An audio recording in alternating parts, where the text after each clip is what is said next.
Hi friends, ഇന്ന് ഞാൻ നിങ്ങളായിട്ട് ഷെയർ ചെയ്യുന്നത് ഈ മ്യൂറൽ പെയിൻറ്റിങ്ങിൽ നമ്മുടെ ഈ കൈപ്പത്തി എങ്ങനെയാണ് ഫിനിഷ് ചെയ്യുക എന്നുള്ളതാണ്. പൊതുവേ എല്ലാവരും കൈപ്പത്തിക്കകത്ത് ഒത്തിരി അങ്ങനെ വരയ്ക്കാൻ നിൽക്കാറില്ല. നമ്മൾ മൈലാഞ്ചി ആയിട്ടാണ് ദേവന്മാർക്ക് നമ്മൾ ഒരു ചെറിയ റെഡിൻ്റെ ഒരു ഷെയ്ഡാണ് കൊടുക്കുന്നത്. ഡാർക്കായിട്ടും കൊടുക്കാം, ലൈറ്റായിട്ട് ഷെയ്ഡ് ചെയ്ത് അങ്ങനെയും ചെയ്യാം. അപ്പോൾ ഇവിടെ കുറച്ച് ഡീറ്റെയിൽഡ് ആയിട്ടുള്ള വർക്കാണ് ചെയ്തുകൊണ്ടിരിക്കുന്നത്. ആദ്യം വിരലുകളുടെ അടിയിൽ നമ്മൾ ആ കേവ്സൊക്കെ എങ്ങനെയാണ് ഫിനിഷ് ചെയ്യേണ്ടതെന്നുള്ളത് ഓരോ കട്ടായിട്ടല്ലേ ഇരിക്കുന്നത്, അല്ലാതെ നമ്മളുടെ വിരലങ്ങ് സ്ട്രൈറ്റായിട്ടും അല്ലല്ലോ ഇരിക്കുന്നത്. ആ വളവുകളിലൂടെ ഷെയ്ഡിങ് ചെയ്ത് അങ്ങനെ കൊണ്ടുവരുന്നതാണ് ഫസ്റ്റ് നമ്മൾ ഫിനിഷ് ചെയ്യേണ്ടത്.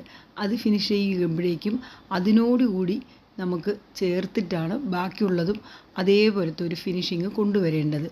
സൈഡിലുള്ളതാണ് നമ്മൾ ആദ്യം ചെയ്യുന്നത്. ആദ്യം ചെയ്ത് കഴിയുമ്പോഴേക്കും നമുക്ക് ഒരു ബൗണ്ടറി പോലെ നമുക്ക് കിട്ടും. അങ്ങനെ ആ ബൗണ്ടറി കിട്ടിയിട്ട് അതിൻ്റെ ഉള്ളിൽ കൂടെയാണ് നമ്മുടെ ഈ കൈപ്പത്തിയിലെ രേഖകൾ നമ്മൾ ഫിനിഷ് ചെയ്യുന്നത്. നിങ്ങൾക്കിതിൽ കണ്ടാൽ മനസ്സിലാവും. ആ ഒരു കൈ വളഞ്ഞിരിക്കുന്നത് നന്നായിട്ട് അവിടെ ആ ഫീല് കൊണ്ടുവന്നിട്ടുണ്ടല്ലോ.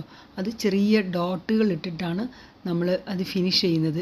ഈ മ്യൂറൽ പെയിൻറ്റിംഗ് എന്ന് പറയുന്നത് അങ്ങനെ സിമ്പിളായിട്ട് നമുക്ക് ചെയ്യാൻ പറ്റുന്ന ഒരു കാര്യമേ അല്ല.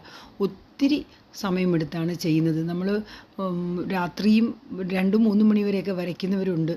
ആ ഒരു ശ്രദ്ധയോടുകൂടി നമുക്ക് ആ ഏകാന്തതയിൽ നിന്നും അതിലൂടെ ഫുൾ ശ്രദ്ധയോടുകൂടിയാണ് ചെയ്യുന്നത്.